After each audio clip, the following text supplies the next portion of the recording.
और जिसके दिमाग में 10 सूरज है उसका क्या हाल होगा हो? आदि दैहिक तापों को भगवान नष्ट करते हैं। आदि भौतिक ताप क्या है? आदि भौतिक ताप यह होता है कि आप कोई संसाधनों से जा रहे हैं, दुर्घटना हो गई, सूचना मिली, फलाने नहीं रहे, ये भौतिक ताप होता है। किसी को सर्प काट लिया, किसी को बिच्छू काट लिया, किसी को कोई जीव काट लिया, ये भौतिक ताप है। और दैविक ताप क्या है? सुंदर फसल खेतों में लगी हुई है, अचानक ओलावृष्टि हो जाए, फसल नष्ट हो जाए, ये कौन सा ताप है? दैविक ताप है। जो इन सभी तापों से बचाते हैं ऐसे हमारे परमात्मा हैं, ऐसे हम परमात्मा को प्रणाम करते हैं। बोले वृंदावन बिहारी लाल की जय। ध्यान दीजिएगा, ये जो 3 ताप हैं ये कैसे जीवन में आते हैं, इन ताप कैसे हमारे जीवन में योग बनाते हैं। पाप कैसे होते हैं? मनसः वाचः कर्मणः। मन से पाप हो जाए तो योग बन जाता है, कर्म से, कर्मों से और वचन से। गोस्वामी जी कहते हैं मन क्रम वचन छाड़ी चतुराई।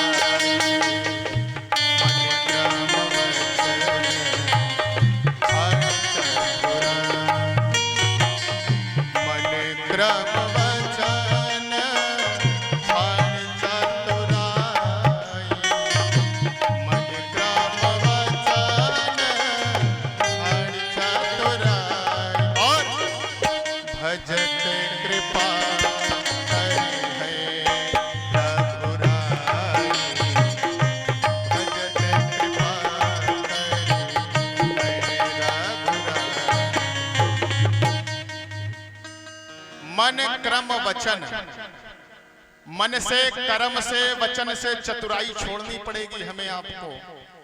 ध्यान से सुनिएगा, जब मन से चतुराई छोड़ देंगे ना, पूजन करेंगे वो भी भगवान प्राप्त करेंगे, माला जपेंगे वो भी भगवान प्राप्त करेंगे, हवन करेंगे वो भी भगवान प्राप्त करेंगे। परंतु पहली सीढ़ी क्या बताए हैं? मन क्रम वचन,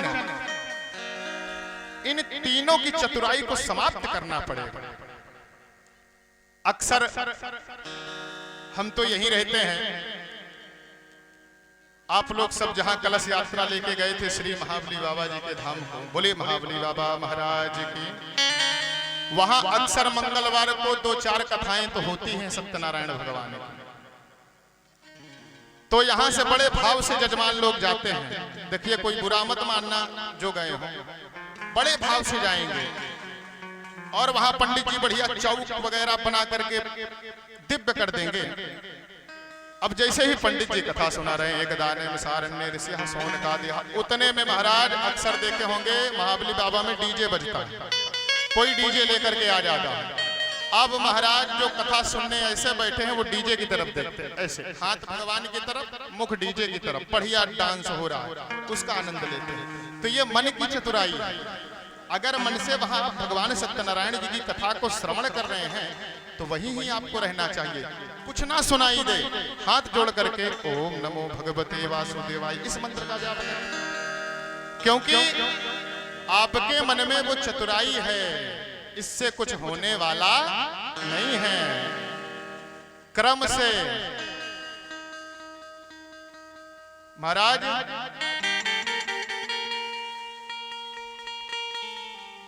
कर्म की चतुराई छोड़नी पड़े।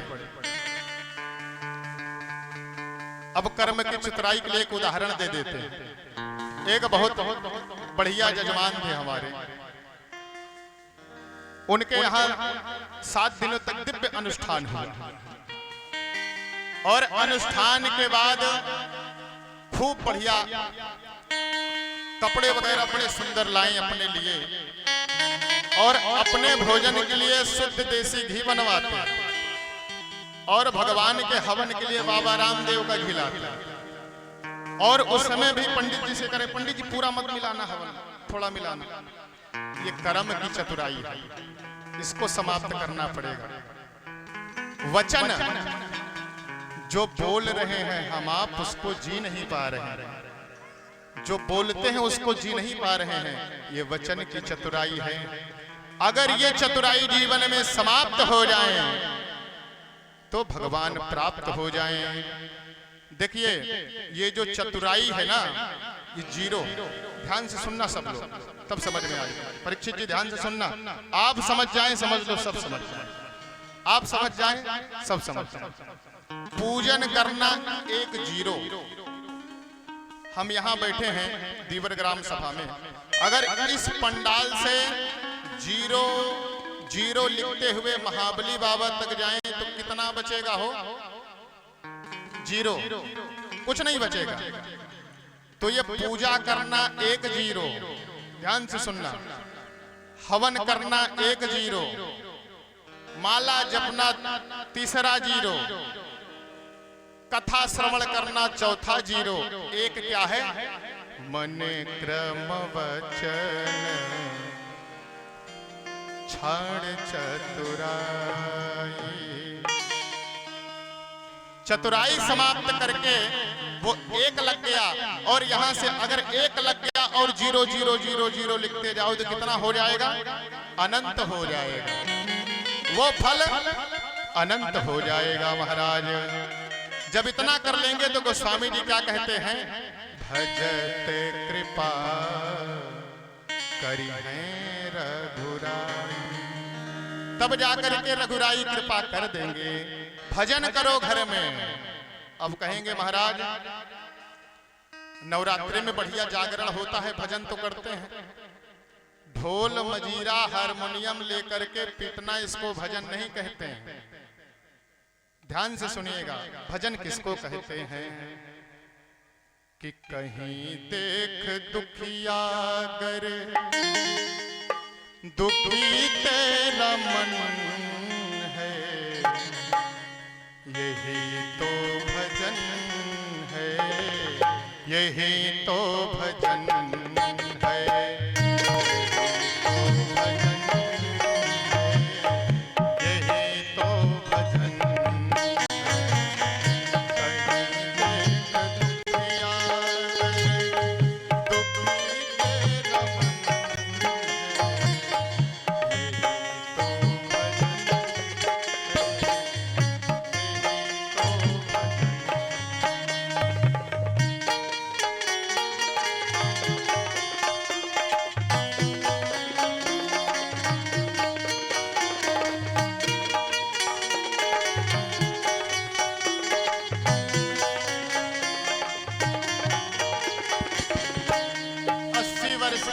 हो गई है, मन निश्चल है, भगवान से इतना हम प्रार्थना करें।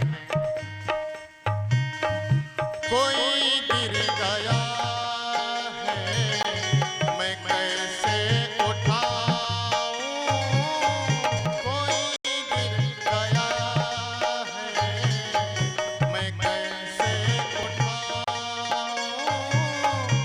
उठाने से पहले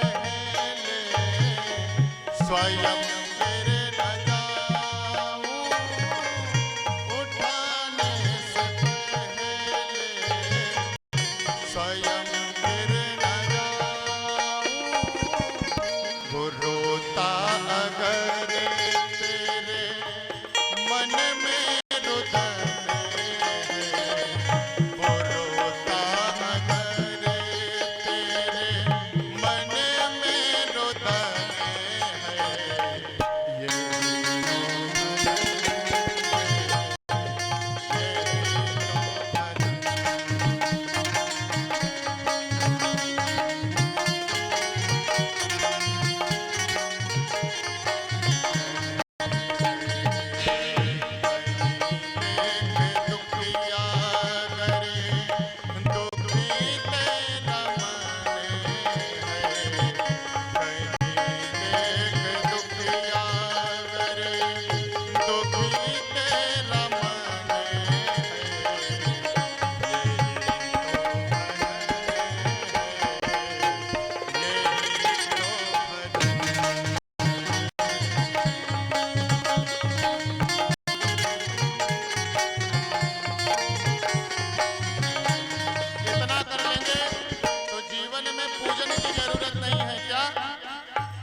मन कर्म वचनों से चतुराई छोड़नी पड़ेगी, तब जाकर के भगवान प्राप्त होंगे। महाराज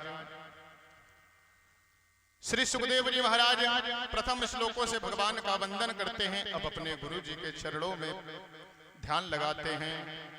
यम प्रव्रजन्तमनुपेतमपेत कृत्यम द्वैपायनो विरह का तरया जुहावा पुत्रेति तन्मयतया तरवोभिनेदो तम सर्वभूत हृदयं मुनिमानतोस्मि। बोले सद्गुरुदेव भगवान की जय। सूत जी महाराज परम पावन नैमिषारण्य क्षेत्र में आ गए। शौनक आदि 88,000 ऋषि मुनि वहां पर बैठ करके श्री सूत जी महाराज जी से अनेकानेक प्रश्न करते हैं। देखिए, जो हमारे भारत देश के संत हैं, ये स्वयं कल्याण की कोई बात नहीं करते। लोकानाम हितकाम्यया, लोक कल्याण कैसे हो, इस विषय में सदा चर्चा होती रहती है।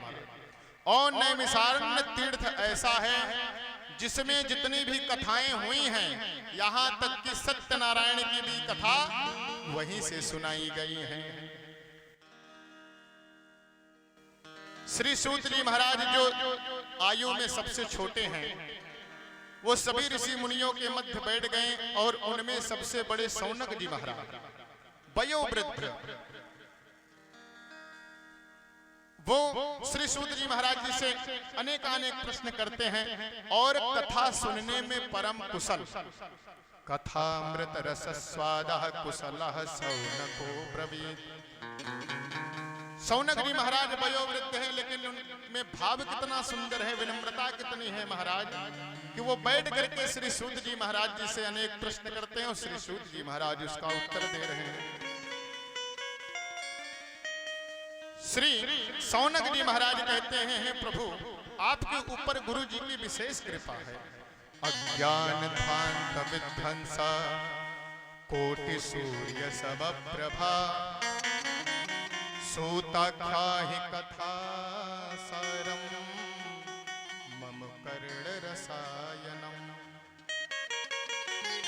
जहां सिद्ध लोग रहते हैं वहां फालतू की चर्चा नहीं होती।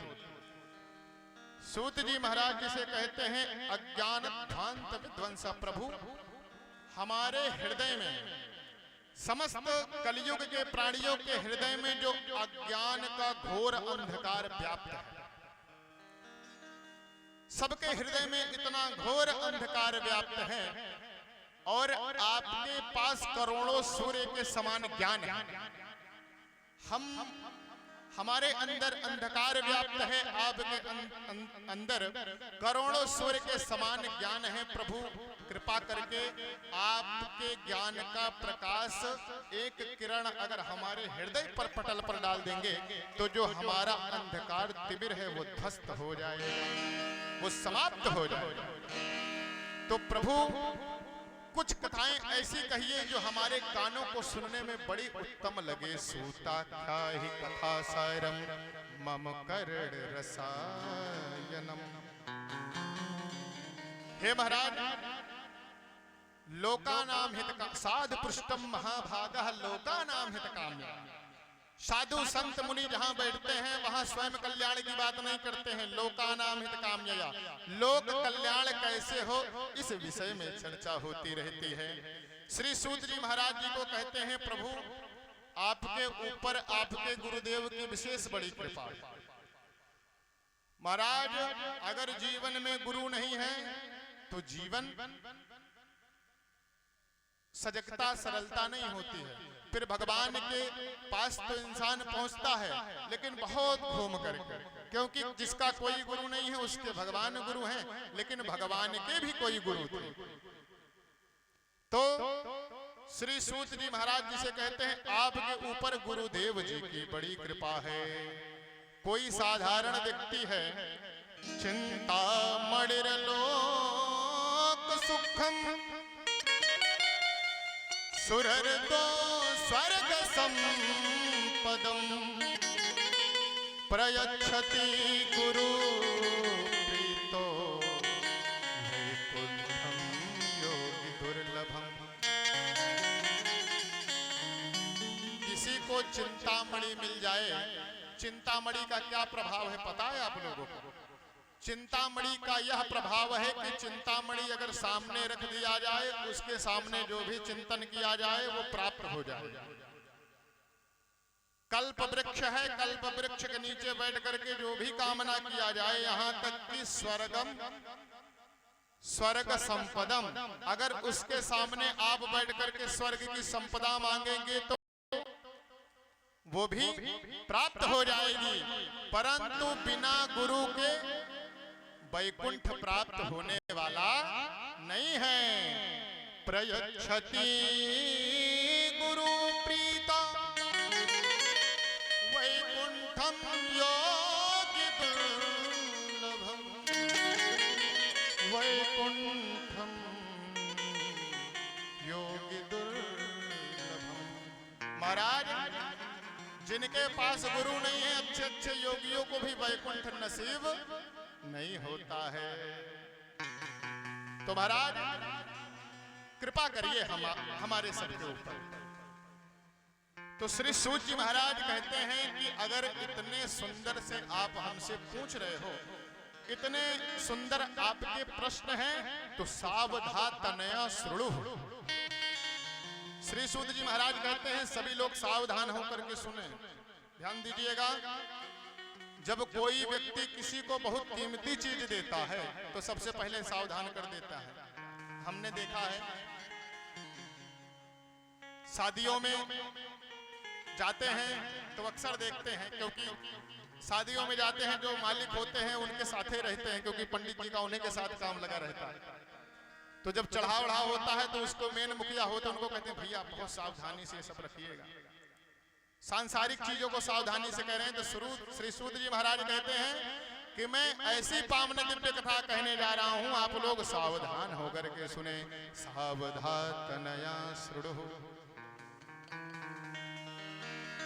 सूत जी महाराज कहते हैं जो ये संसार है, जो ये मृत लोक है, इसमें हम आप दिन प्रतिदिन मृत्यु की तरफ जा रहे हैं। कहां जा रहे हैं? मृत्यु की तरफ जा रहे हैं। जितने भी लोग हैं, जितने भी जीव हैं, सब मृत्यु के भय से आक्रांत हैं, डरे हुए हैं, सब भयभीत हैं। संसरति इति संसारः, यह संसार क्या है? ये धीरे धीरे हमारे आपके हाथों से खिसक रहा है। कोई पकड़ सकता है समय को? परीक्षित जी, समय को पकड़ सकते हैं आप? नहीं पकड़ सकते। ये जो संसार है वो धीरे धीरे हमारे आपके जीवन से खिसक रहा है, परंतु हम आप तब भी सजग नहीं हो रहे। वही बेटा, वही बेटी, वही मकान, वही दुकान। अच्छी बात है, करना चाहिए, लेकिन लिप्त होना नहीं चाहिए। काल व्याल मुखग्रास त्रास निरणास श्रीमद्भागवतं शास्त्रं कलौ क्षीरेण भासितं कालव्यालमुखग्रास। हम आप कहाँ बैठे हैं? मृत्यलोक में बैठे हैं। अजगर रूपी काल अपना मुखमंडल खोल करके बैठा हुआ है। परीक्षित जी, हम आप उसमें कैसे बैठे हैं? एक निवाले के समान। जिस प्रकार हम एक कौर भोजन को मुख में रखते हैं, जब दबा दें जब पेट के अंदर हो जाए, उसी प्रकार ये काल रूपी मृत्यलोक में हम सब ग्रास बन करके बैठे हुए हैं। जिस दिन नंबर आया उसी दिन अंदर चले गए, उसी दिन गोविंदाय नमो नमः हो जाना है। बड़ी सुंदर बात कही है, ध्यान दीजिएगा। एक दृष्टांत दे रहे हैं। ये संसार क्या है? ये भव सागर है। क्या है? भव सागर। परीक्षित जी, हम ही आप से पूछेंगे, है ना? ध्यान से सुनना, क्योंकि यहाँ कोई बहुत दूर है, आप पास में, इसलिए आपसे पूछेंगे, ध्यान से सुनिए। ये संसार क्या है? भव सागर। इस भव सागर से और समुद्र से कोई ज्यादा अंतर नहीं है। क्यों नहीं है? ध्यान से सुनिए। जो समुद्र है वो भी शुक्ल पक्ष और कृष्ण पक्ष के हिसाब से उफान मारता है, लहरें आती हैं। उसी प्रकार इस भवसागर में भी जीवन में उथल पुथल बनी रहती है।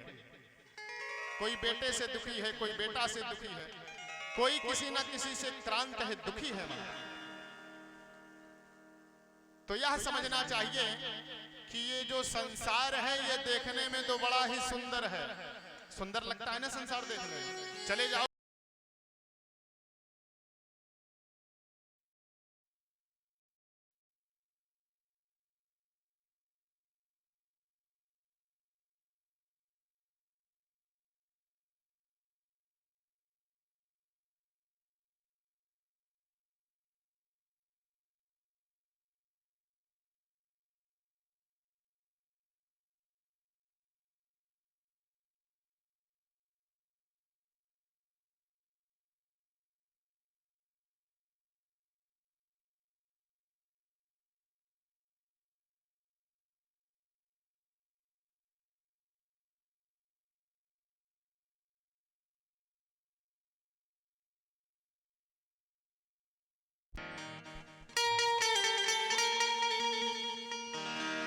श्रीमद्भागवत महापुराण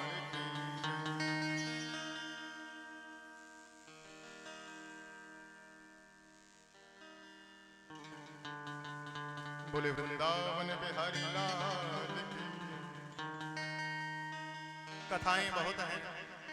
आज भगवान की ही कृपा थी जो कथा आरंभ हो गई। नहीं क्षण मात्र में देखिए क्या हुआ था परीक्षित जी। कोई सोच सकता था तुरंत इतनी दिव्य आंधी आई?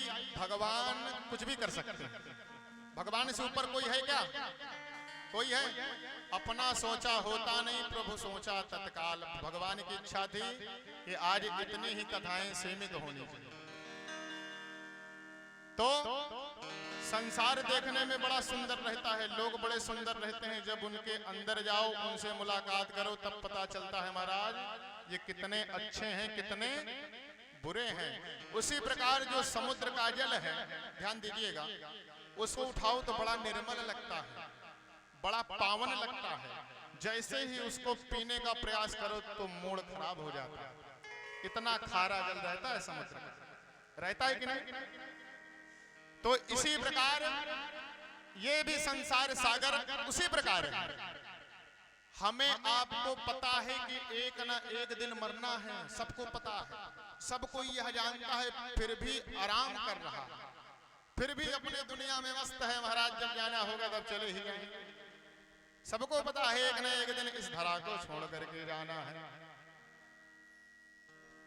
यहां रहते हुए भी हमें मृत्यु का तट दिखाई नहीं देता। परीक्षित जी, हमें आपको अपने मृत्यु का तट दिखाई नहीं देता। उसी प्रकार इस पार से समुद्र को देख लो, उस पार का तट दिखाई नहीं देता है। अगर इस जीवन को सफल बनाना है तो क्या करना पड़ेगा? भगवान नाम संकीर्तन करना पड़ेगा। भागवत जी का भी यही सार है कि कलयुग में भगवान के नाम के प्रभाव से ही जीव का कल्याण होगा। तो कौन कौन अपना कल्याण चाहते हैं, एक बार हाथ उठाएं। परीक्षित जी आप भी चाहते हैं? हमारे यजमान जी आप अपना कल्याण चाहते हैं तो हाथ उठाइए सभी लोग, प्रेम से गाइएगा। अरे हो गए भव से पार लेकर नाम तेरा, अरे हो गए भव से पार लेकर नाम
वाल्मीकि अति दुखी दीन थे, वाल्मीकि अति दुखी दीन थे, वाल्मीकि अति दुखी दीन थे, बुरे कर्म में सदा लीन थे, बुरे कर्म में सदा लीन। और हरि रामायण तैयार लेकर नाम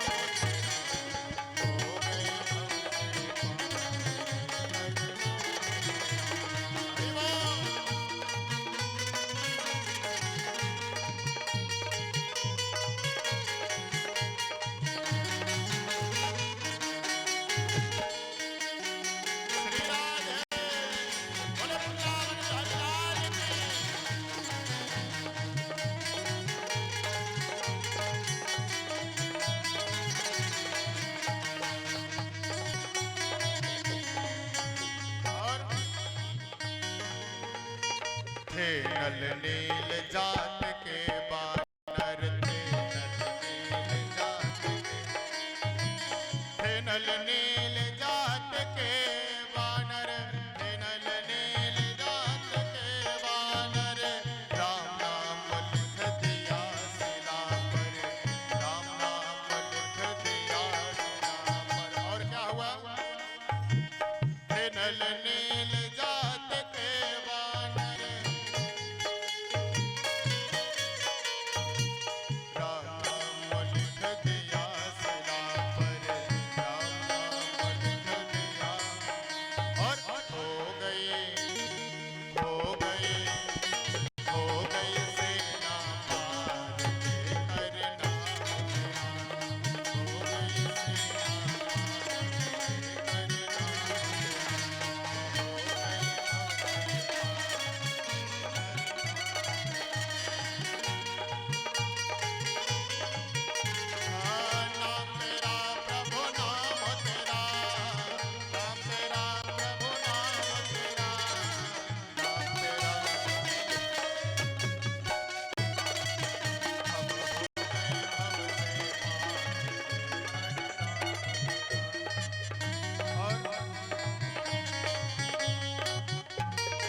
हरि सभा में द्रुपद दुलारी, हरि सभा में द्रुपद प्रेम, हरि सभा में द्रुपद दुलारी, कृष्ण द्वारिका नाथ पुकारी, कृष्ण द्वारिका।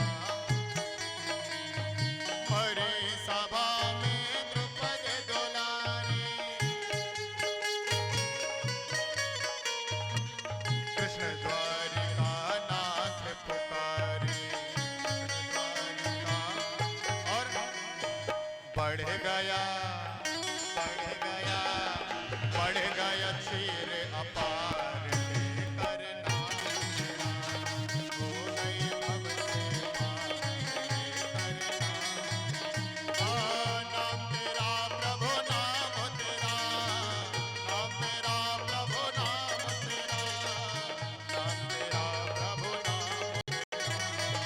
सभी लोग हाथ उठाएं, सभी लोग मीठी में तालियों के साथ गाएंगे क्या? हम हो गए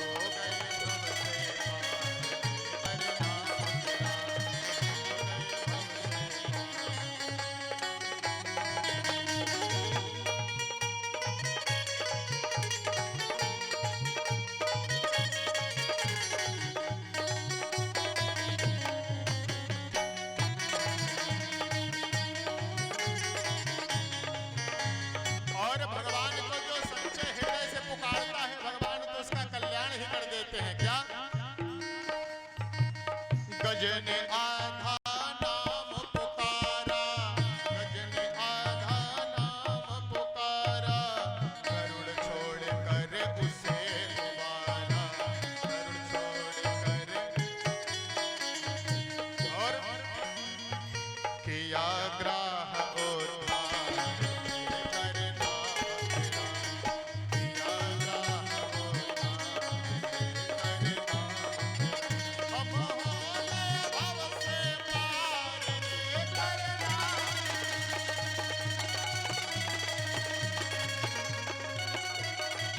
उद्धार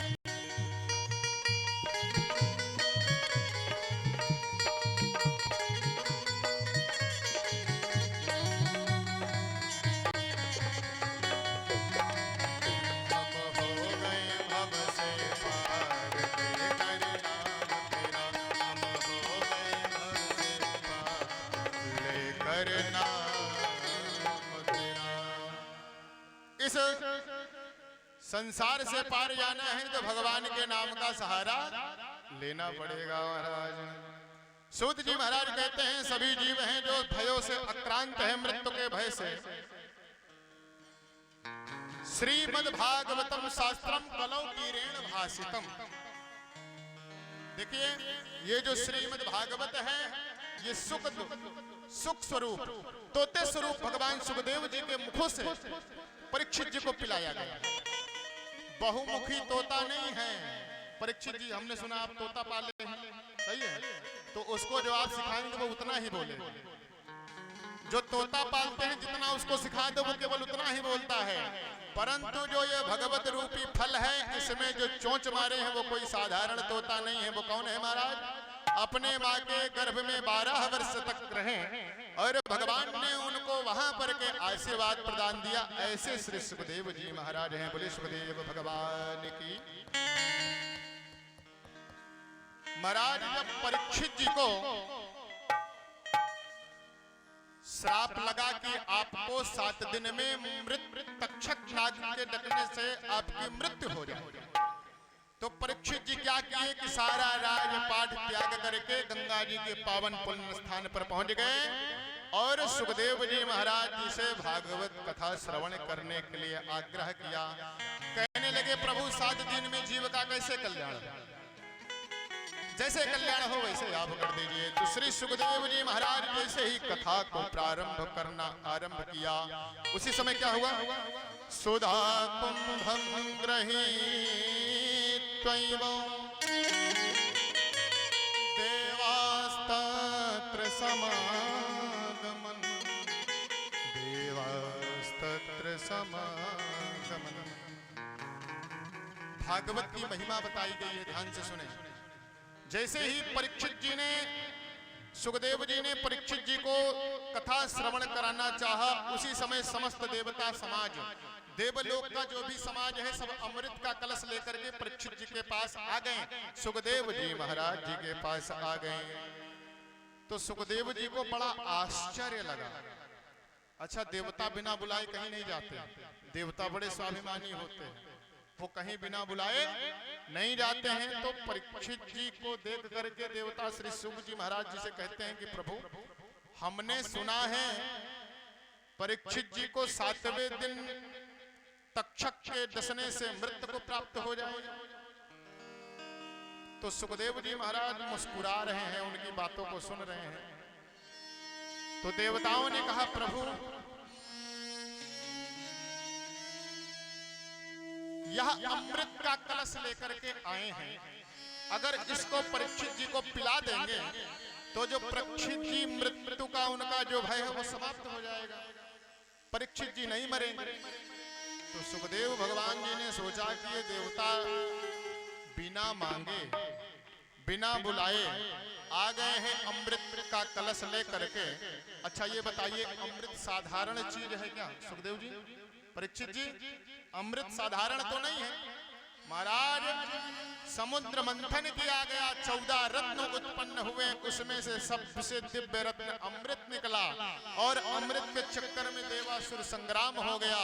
पता नहीं कितने हजार राक्षस मारे गए, भगवान के भी कितने अवतार हुए अमृत के चक्कर में, और देवता ऐसे अमृत को लेकर के आ गए हैं। तो सुखदेव जी को यह बात कुछ ठीक नहीं लगी। दृष्टांत देते हैं, महाभारत आदि पर्व में कथा आती है कि पक्षीराज गरुड़ की मां वनिता कोई शर्त लगाए थे सर्पों से, तो सर्प से शर्त हार गई।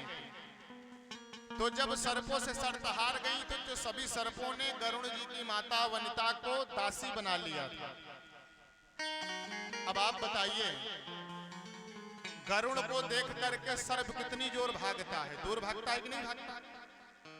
अब अगर सर्पों की सेवा कोई गरुड़ करे तो कुछ अटपटा नहीं लगेगा। अब महाराज गरुड़ जी की माता जी से सभी सर्प अपना काम करवा रहे हैं, तो गरुड़ जी को ये अच्छा नहीं लगता था। गरुड़ जी को बहुत परेशानी होती थी कि बताओ मैं इतना बलिष्ठ होकर भी इनका कुछ नहीं कर पा रहा हूं, क्योंकि भैया हमने शर्त हार गई है, मेरी माता इनकी दासी बन करके सेवा कर रही है। तो गरुड़ जी ने चैलेंज किया कि बताओ मेरे माता का दासत्व से मुक्त करने के लिए क्या चाहिए। तो सभी सर्पों ने कहा कि एक ही उपाय है, क्या कि अगर तुम स्वर्ग से अमृत लेकर के हमें दे दो तो हम तुम्हारी माता को दासत्व से मुक्त कर देंगे। अब महाराज गरुड़ जी गए स्वर्ग में, इंद्र आदि से अमृत मांगे। अब इंद्र आदि से अमृत मांगने पर उन्होंने अमृत दिया नहीं, गरुड़ जी को डांटने लगे, भगाने लगे। तब गरुड़ जी ने कहा कि चाहे जो हो जाए, मैं अपनी माता जी के लिए जीवन को त्याग सकता हूँ, चाहे जो हो जाए, मरना पसंद करूंगा लेकिन खाली हाथ लौटना पसंद नहीं करूंगा, चाहे जो करना पड़े। बड़े भयंकर युद्ध हुआ इंद्र और गरुड़ जी में। सभी देवताओं को खूब पीटे गरुड़ भगवान, क्योंकि गरुड़ भगवान कौन है? भगवान हरि के वाहन है। अब इन कोई प्राइम मिनिस्टर का कोई एक प्यारो हो तो उसकी भी क्वालिटी सबसे ऊपर होती है, वो तो भगवान हरि सबसे ऊपर, उनके वाहन है, तो उनमें कितनी दिव्यता होगी। बहुत मारे सबको, और जैसे ही अमृत छीन लिया तो सभी देवता लोग गरुड़ जी को हाथ जोड़ करके कहने लगे, प्रभु अनर्थ हो जाएगा। क्या अनर्थ हो जाएगा? अगर सोचो सर्पों ने अमृत पी लिया तो कौन रहेगा ज्यादा? इंसान रहेंगे कि सर्प रहेंगे? सर्प ही रहेंगे। अभी एक निकल आए तो सब भाग जाएंगे, अभी जितने लोग हैं उतने सर्प आ जाएं तो क्या होगा? कहानी खत्म। तो कहने का अभिप्राय है कि बताइए, इंद्र आदि ने कहा कि प्रभु अगर अमृत पी लेंगे सर्प लोग तो बड़ा अनर्थ हो जाएगा, केवल वही रहेंगे और दूसरा कोई रहने वाला नहीं है। तो एक उपाय बताया कि आपकी मर्यादा भी बनी रहेगी, आपका वचन भी पूर्ण हो जाएगा। आप जैसे ही सर्पों के हाथ में अमृत देंगे, हम वहां प्रकट होकर के अमृत को छीन करके अंतर्ध्यान हो जाएंगे, आपकी माता का भी दासत्व से मुक्त हो जाएंगे, अपना आप फर्ज कर देंगे। तो उसी प्रकार किया, गरुड़ जी ने अपनी माता को वहां से मुक्त कराया। कहने का अभिप्राय यह है कि देवता बिना मांगे अमृत को लेकर के क्यों आए। प्रपश्यामो वयं सर्वे श्रीमद् भागवतामृतम् श्रीमद् भागवतामृतम्। सुखदेव जी महाराज जी से देवता कहने लगे कि प्रभु हमने सुना है परीक्षित जी को 7वें दिन मृत्यु का भय है, तो एक काम करिए, ये अमृत परीक्षित जी को पिला दीजिए, और जो आप परीक्षित जी को भागवतामृत पिलाने जा रहे हैं, इस श्रीमद् भागवत का पान कराने जा रहे हैं, वो हमें करा दीजिए। अब देखो, यहीं से सुखदेव जी महाराज मुस्कुरा गए और बोले, अरे ठगियों, मुझे पता था कि तुम देवता कोई साधारण नहीं हो, तुम परम ठगिया।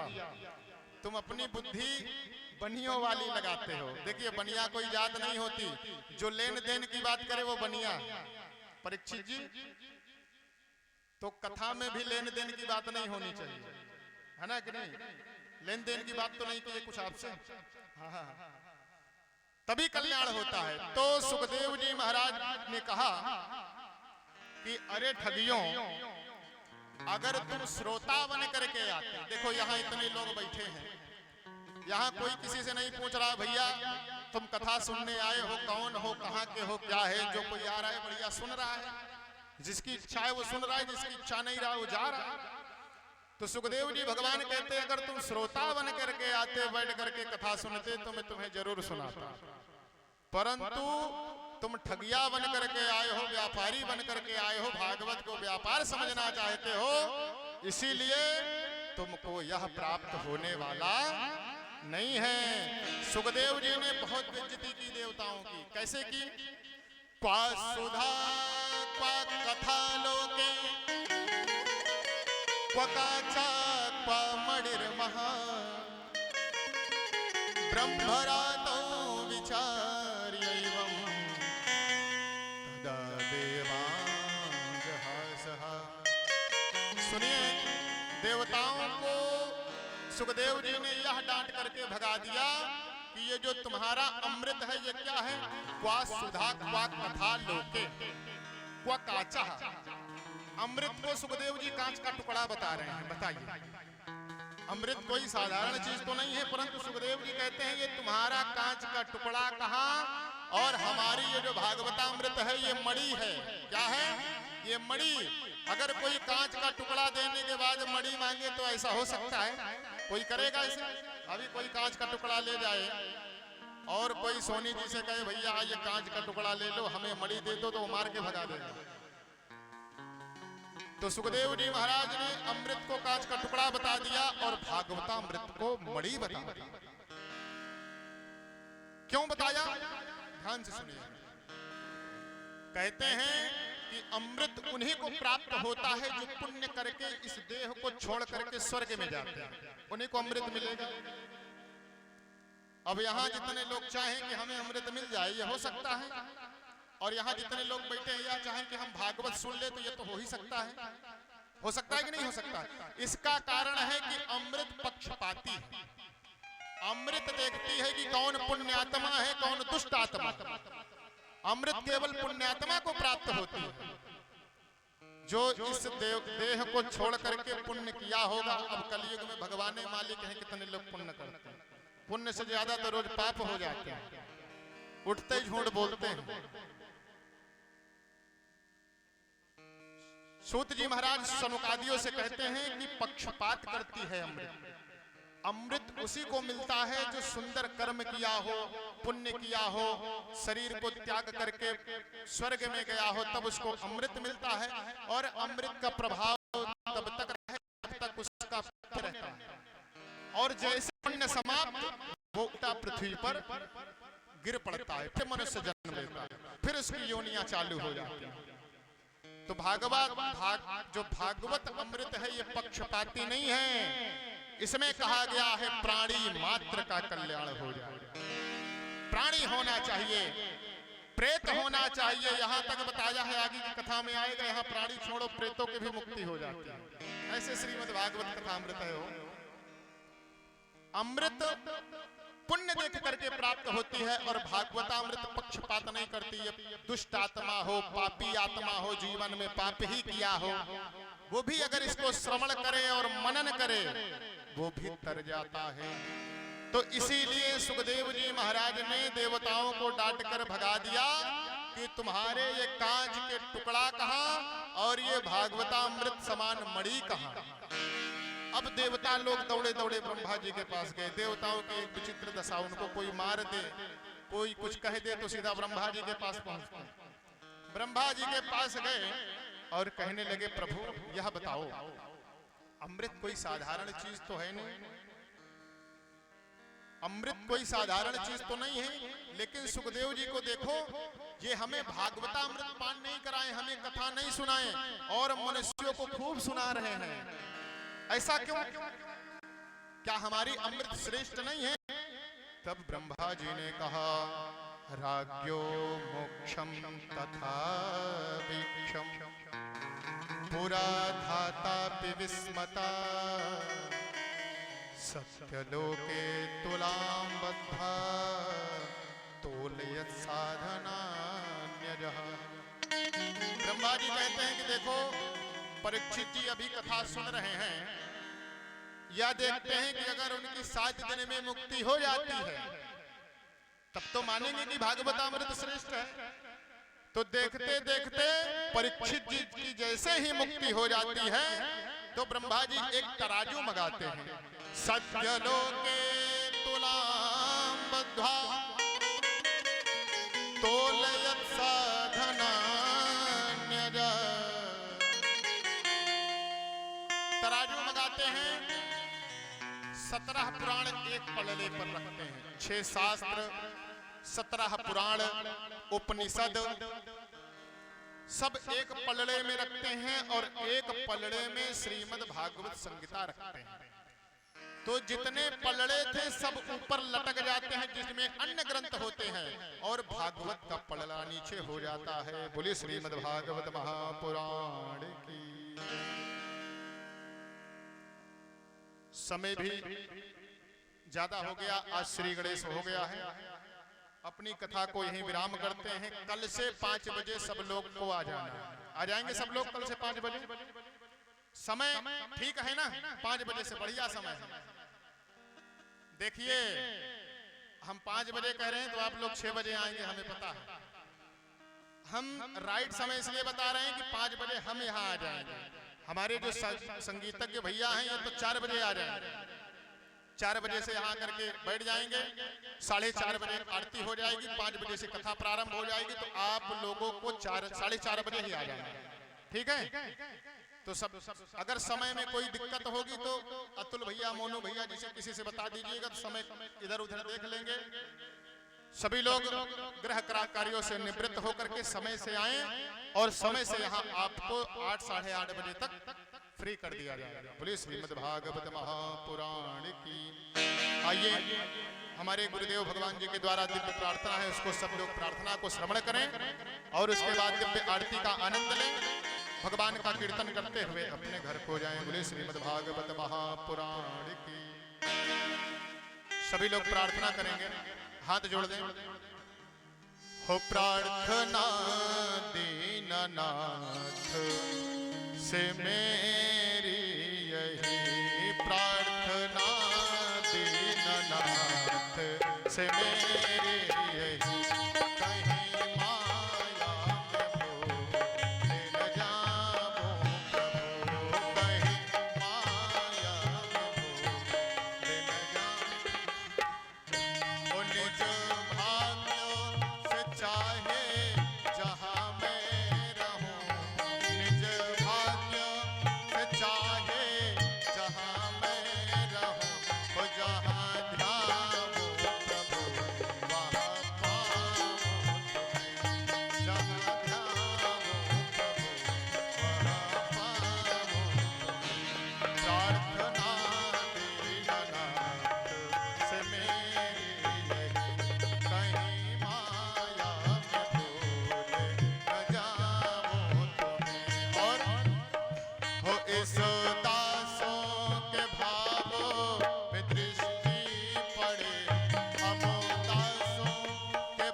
तन निरोगी रहे, धन भी भरपूर हो। तन निरोगी रहे, धन भी भरपूर हो। मन भजन में रहे, द्वंद दुख दूर हो। मन भजन में रहे, द्वंद दुख दूर हो। कर्ज भी फर्ज भी ना रहे, फर्ज भी ना,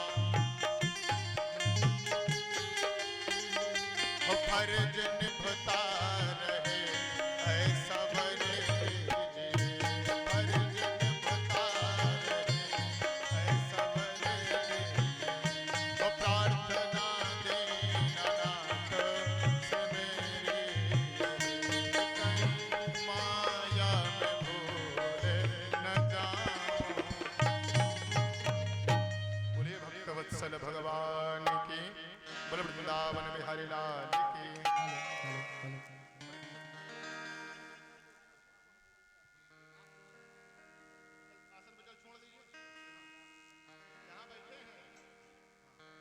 सभी लोग अपने आसन को प्रणाम करके खड़े हो जाएं, भगवान जी की आरती करें।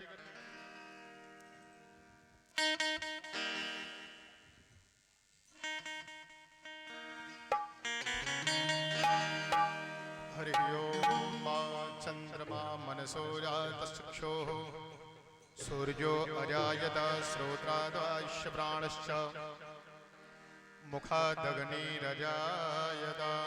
बोले वृंदावन बिहारी लाल की।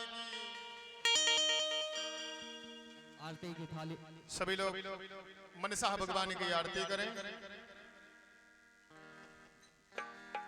ओम इदगं हविः प्रजननं मे अस्तु दशवीरगं सर्वगणं आत्मसनि प्रजासनि पशुसनि लोकसन्न भयसनि अग्निः प्रजां बहुलां मे करोतु वन्नं पयोरेतो अस्मासु धत्ता। अधर धर मुरली बजैया की, आरती कृष्ण कन्हैया की। अधर धर मुरली बजैया की, आरती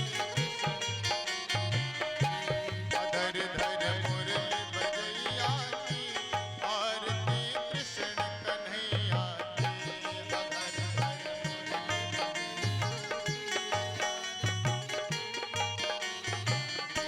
कृष्ण तुम मथुरा जन्म लियो, नंद घर मंगल चार कियो।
स्थापयामि जलेन शीतले कर्णं पुष्पैः देवाभिवन्दनं मा आत्माभिवन्दनं मा शीतले त्वं जगन्माता शीतले